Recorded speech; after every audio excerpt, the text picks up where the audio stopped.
Абхазия. Чистейшее море, белоснежные пляжи, целебный воздух, величественные горы, бурные реки, цветущие долины, гостеприимные жители и вкуснейшая абхазская кухня. Именно так пишут об этой стране в рекламных буклетах. Что ж, давайте проверим. Блюз-мобиль на старт. Поехали! Абхазская граница – это быстро, что приятно. Для ее пересечения на автомобиле вам достаточно паспорта гражданина РФ и водительских прав. Детям до 14 лет – свидетельство о рождении, автомобилю – техпаспорта и страховки. Виза не нужна, часы переводить не нужно. Время московское, деньги российские.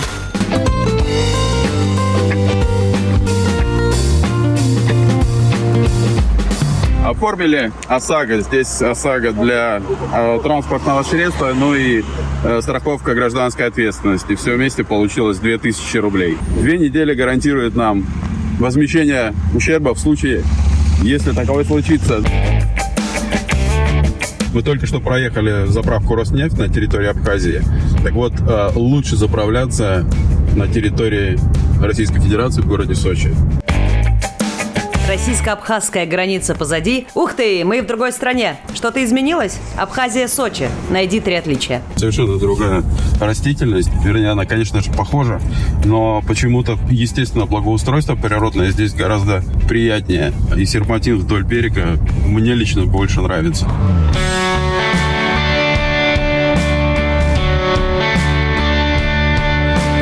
Смотрите, какая красота. Мы в Абхазии, а еще смотрите, сны. Мы в Апсны. Это абхазское название Абхазии, значит, страна души. Сейчас будем углубляться в эту самую душу и посмотрим, что там кроется. Пока очень красиво и очень легко и светло дышится. Гагра признана самым теплым городом Кавказского побережья Черного моря. Купаться можно с мая по ноябрь. И в отличие от Сочи, здесь есть песчаные пляжи. Надо отметить, что здесь, в Абхазии, хочется и даже необходимо дать волю воображению. И вы скоро поймете, почему. Заброшки Абхазии. Их тут предостаточно. Просто рай для любителей очарования увядания. Художников, фотографов, мыслителей. Странный абхазский микс. Гимн жизни в исполнении прекрасной природы и песнь о быстротечности всего сущего в этих покинутых камнях. По дороге Гагра, озеро Рица есть несколько заброшек. Мы их все посмотрим.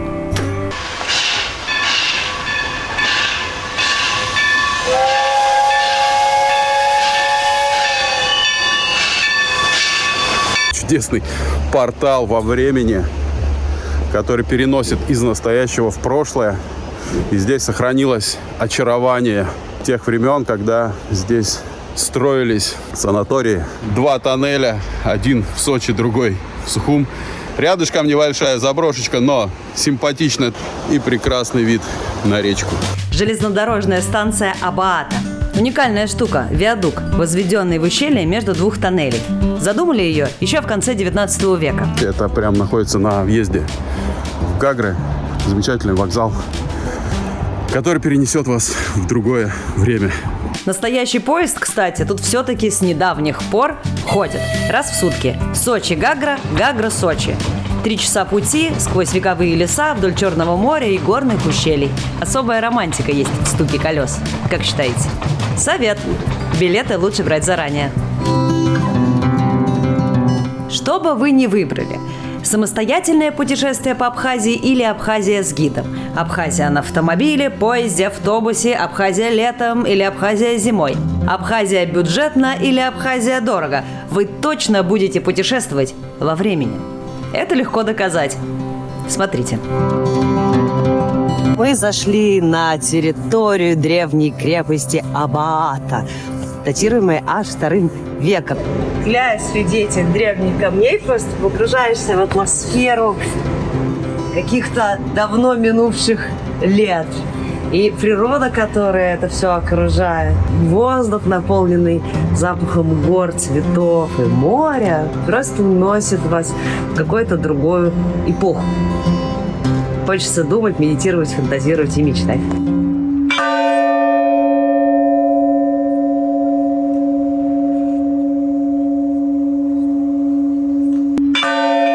На территории есть храм. Сейчас там как раз идет служба.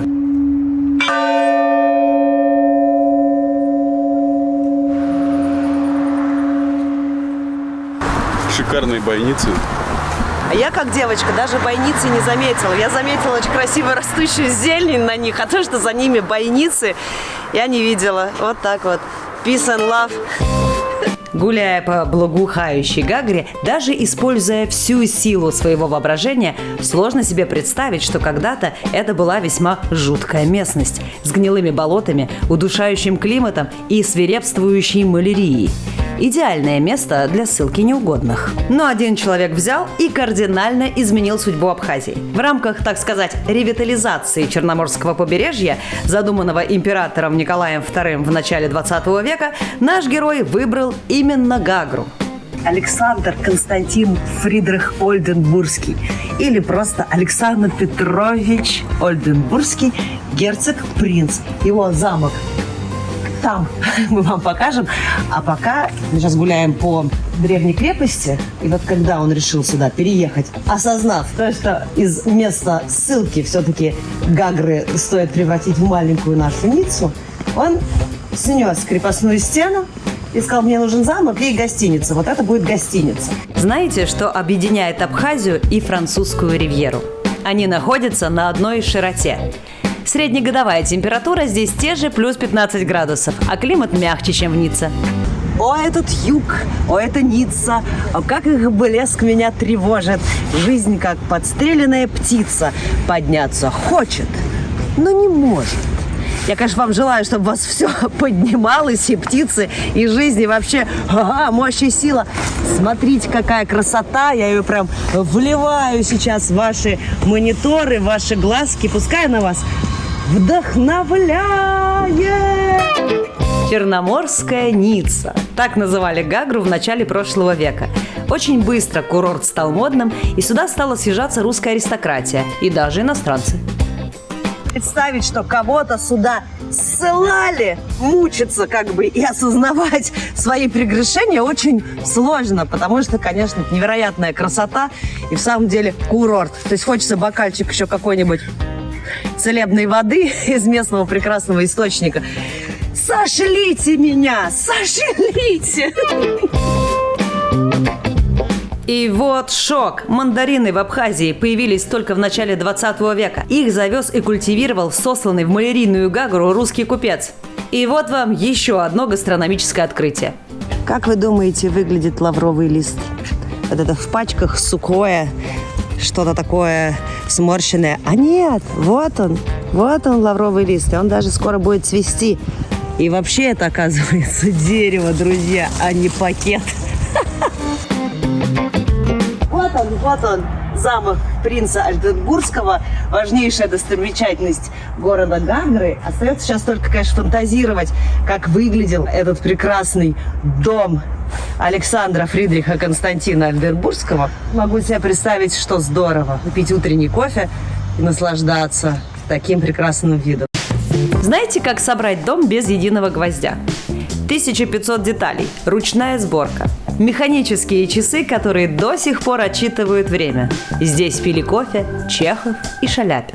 Ресторан Гагрипш. Одна из визитных карточек города Гагры. А наш уже с вами друг теперь, принц Ольденбургский, когда-то влюбился в него, посещая выставку архитектурную в Европе. Его быстренько это запаковали, его забрали на корабли и привезли сюда. Какая красота!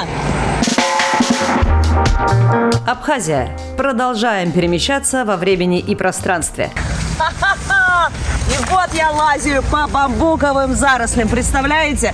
Можно так представить, что несколько часов назад можно было в Москве морозить свою конечности всякие разные, а тут вы раз, хоп, самолет, чуть-чуть машинка и попа, вы в субтропиках лазите по бамбуковым зарослям. А на самом деле я нахожусь в парке, который сделал наш друг когда-то. Он эту болотистую местность осушил, привез сюда разные деревья, пальмы, и вот теперь по его прихоти я внимаю бамбук.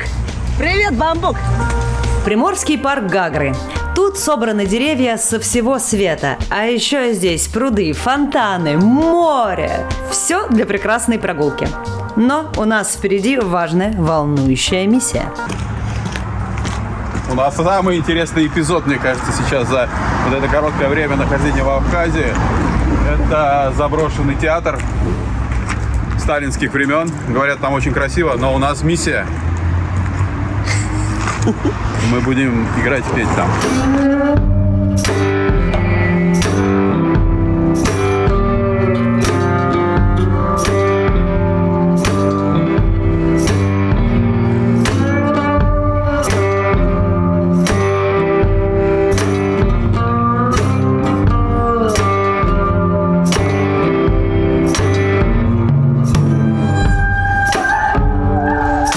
Нам нужна другая локация. Это прекрасно снаружи, замечательная архитектура, но в данный момент это представляет собой не лучшее зрелище, во всяком случае внутри.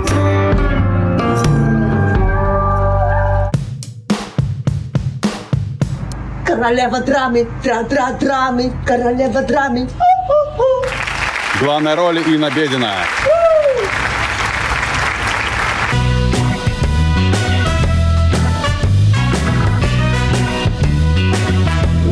Все эти колониальные от слова с колоннами здания, они почему-то очень романтичные. Может, аж надо между колонн бегать, вот так себе покажу.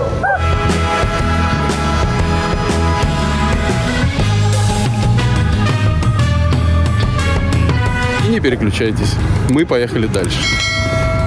В поисках подходящей концертной площадки мы отправляемся в Пицунду. Ребята, вокзал.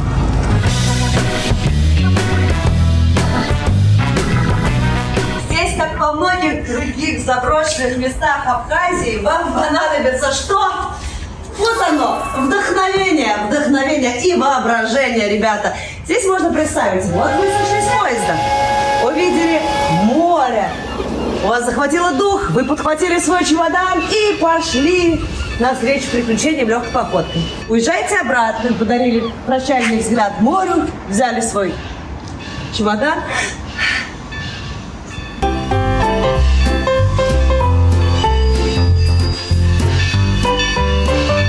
Инну проводили мы в сторону Сочи, а сами будем рассматривать этот архитектурный ансамбль.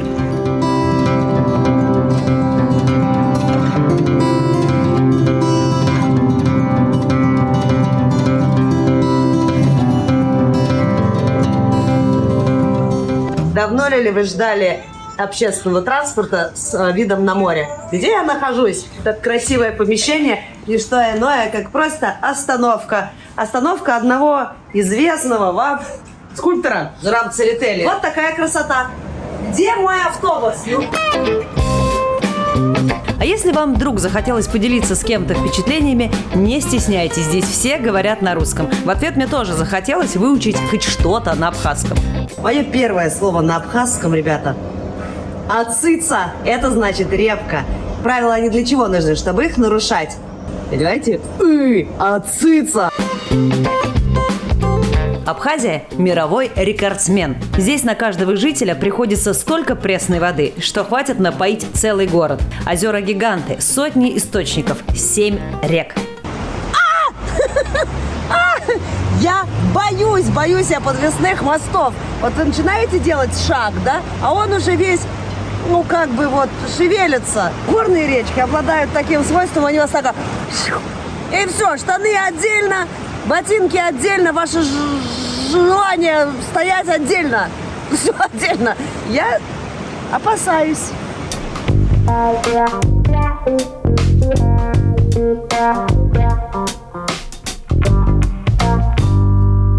Маленькая гидроэлектростанция рождается сейчас у меня внутри, принимая вот эту энергию горной речи.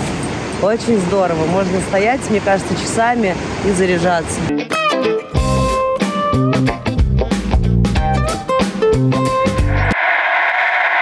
это? Что это в окне? Бежим!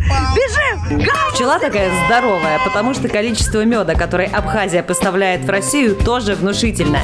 1500 тонн каждый год. Ну и, конечно, туристам кое-что остается. Мы на реке Бзыб в гастрокомплексе. Мама вам говорила наверняка, под ноги смотри. Это тот самый случай, когда этим советом стоит воспользоваться. Смотрите под ноги, под ногами течет горная река. И это действительно красиво. То есть вы прямо буквально парите. Я гуляю над водой.